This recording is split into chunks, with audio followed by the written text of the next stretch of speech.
That's a great band, by the way, Kill Switch and Gage. Yeah. But if you're like a hip hop person, that's a truther, and you want to meet us on September 11th at Vessian Church, you can contact my friend Rick at myspace.com/Arsenics, RSINX, and it's going to be big, Jason, and I hope you get down there this year, man. And last year was awesome, by the way.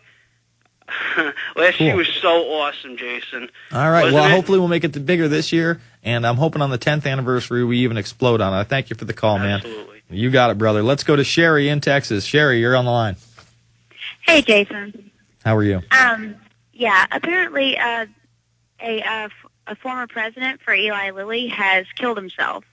And he quit Eli Lilly back in 2003, and so I was just wondering if maybe he was thinking about talking about any of the pharmaceutical industry's recent, misdoings, because he worked for Eli Lilly from 1990 to 2003. Well, we broke that story, I think it was like 2 weeks ago, and Jones talked about it this week, where top drug companies were talking about neutralizing and getting rid of dissidents or people that were going to cause them problems. So, very, very likely. I mean, that movie, Michael Clayton, I believe it is, Michael Clayton with, who is it, George Clooney, that's all about basically, I think it's Monsanto, drugging all these people and them hiring their own little hit squads and spy squads to do their dirty business. Yeah.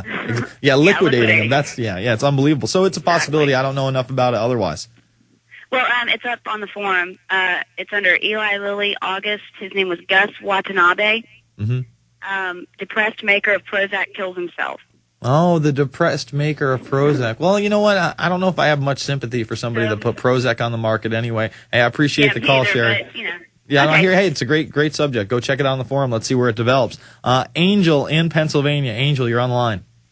Hey, what's up, Jason? How you doing, man? I'm all right. I just wanted to get your take on this whole Greg Hoover lawsuit on Glenn Beck. I mean, I heard Alex talking about it earlier on his show today.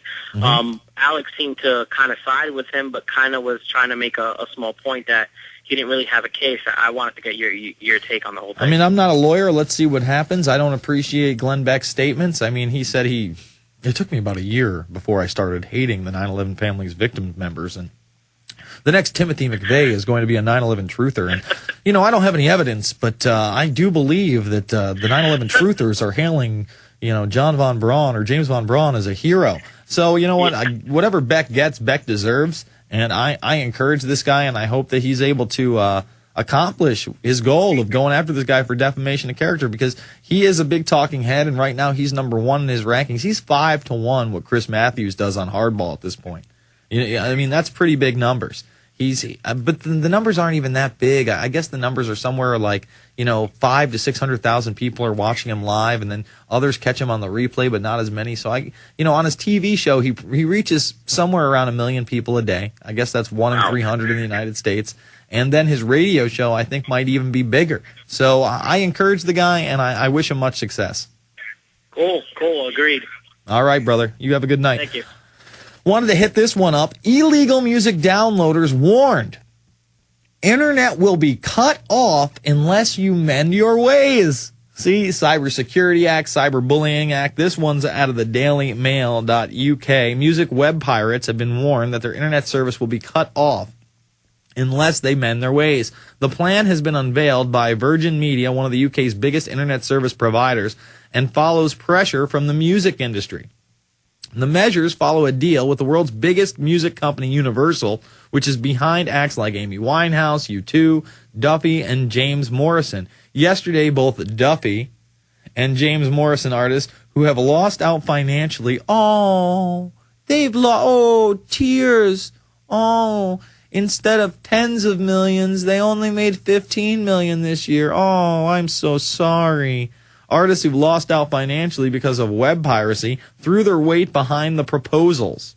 Part of the Virgin deal with Universal will involve the launch of a monthly subscription service likely to cost 10 to 15 pounds, offering unlimited music downloads.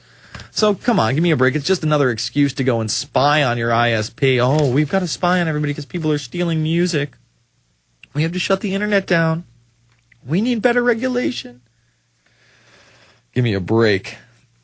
You know, we were talking about the new economy and AmeriCorps and City Year and how they're indoctrinating the youth into this Obama nation. Former AmeriCorps official says Obama removed him for doing my job.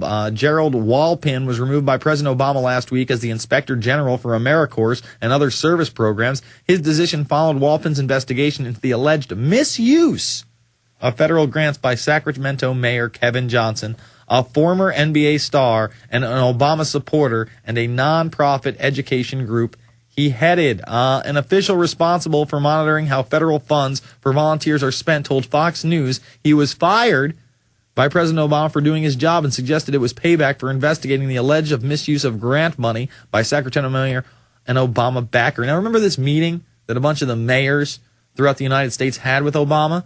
It just so happened that the Schenectady mayor was at this meeting with Obama as well, and he was the one that said, you know what, we might just get rid of our police force here in Schenectady, New York, and bring in martial law. That's a good idea. Schenectady right on the border of the capital there in Albany. And I was just in Schenectady at the end of April. I can tell you right now, there is no need for martial law, okay? There aren't riots in the streets. I didn't feel unsafe. I didn't feel like, my life was in danger, or that there was some kind of military force there to take over, that we needed martial law. Give me a break. So this reeks. This looks like this guy was going to do his job and possibly report on the fascist activities of AmeriCorps now that they're taking all that Give Act money. We'll be back after this as the Infowarrior with Jason Bermas.